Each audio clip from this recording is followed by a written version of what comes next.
Welcome back to I Reckon. We have another NDE today. This one is by a doctor.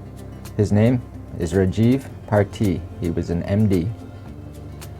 He even wrote a book.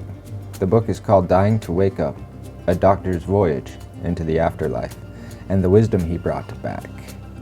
So what happens when we die? These stories answer some of the greatest questions we have. Of course, don't take everything for face value. Now let's get into the story. So Dr. Rajiv Parthi, he's a former chief of anesthesiology at Bakersfield Heart Hospital. His near-death experience is a great one considering the fact that he was a doctor. Dr. Parthi derived much of his identity and happiness from the incredible wealth and prestige his job gave him. He lived in a mansion. He had several luxury cars. He was able to purchase mostly anything material that he wanted. And for some reason, this made him feel invincible. But in August of that year, everything changed. He was diagnosed with prostate cancer. A routine surgery eradicated the cancer, but led to complications that left him incontinent and in excruciating pain. Later, they prescribed him pain medications, and soon he became addicted to them, and within time he was diagnosed with depression as well. On December 14th, 2010, he went to UCLA Medical Center for the surgical placement of an artificial urinary sphincter. In the days after his surgery, he began running a fever of 104 to 105 degrees. Heavy antibiotics were prescribed, but he was not getting better. On Christmas Eve 2010, Dr. Parthi underwent emergency surgery to drain the pelvic region of the infection and remove the artificial sphincter. He said that it was here in this moment that he was dying and heavily under anesthesia that he woke up. Although deeply asleep from the anesthesia, he was very aware that his consciousness had separated from his body. From a vantage point near the ceiling, he said he could see the surgeon cut him, and then all of the operating room personnel react as the odor of the pus from his infected abdomen seeped throughout the room. And he saw a nurse apply eucalyptus-scented water to everyone's surgical masks.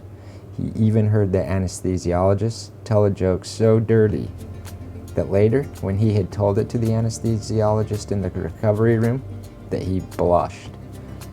Dr. Parthi then left the operating room and began to drift toward what he said were familiar voices in India, where he could hear his mother and his sister talking about dinner preparations, deciding on rice, vegetables, yogurt, etc. And he could see that they were bundled up on a very, very foggy and frigid cold air night, that a small electric heater glowed in the corner of the room to help take the chill away. Dr. Parthi became euphoric. People are never far away, he thought. He said he had the sense of his presence spreading around the world, a feeling of oneness with the world and everyone in it. The fear overcame him, though, when his awareness drifted to a place where a great wildfire was raging. He could see lightning in dark clouds and smell the odor of burning meat. And then he said he realized that an unseen force was pulling him into hell, leaving him in the midst of souls who were screaming and suffering. In his book, he said he was given full revelation of what was happening to him, as many NDE people do explain. He said, "What is my karma?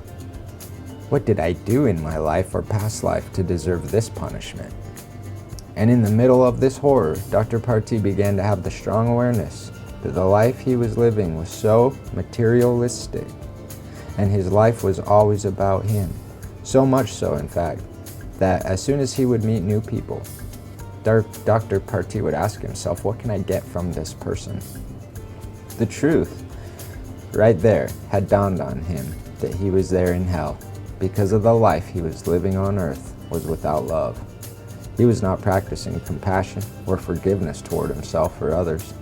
He had an unsavory tendency to be harsh toward people he perceived to be lower than him. and his status in his life. He felt deeply sorry for his lack of kindness, wishing he could have done certain things in life differently. And as soon as he had that realization, hell faded away. He came back to his body and woke up, leaving him to tell everybody his story. Many of the people who were in the operating room that night couldn't believe it, that he could say everything that he saw and heard actually happened. So when he came back, in the book it says that his life was changed so much, as a lot of these NDE people, when they come back, they are kinder, gentler versions of the person they were before. And sometimes they change so much completely that they are no longer recognizable.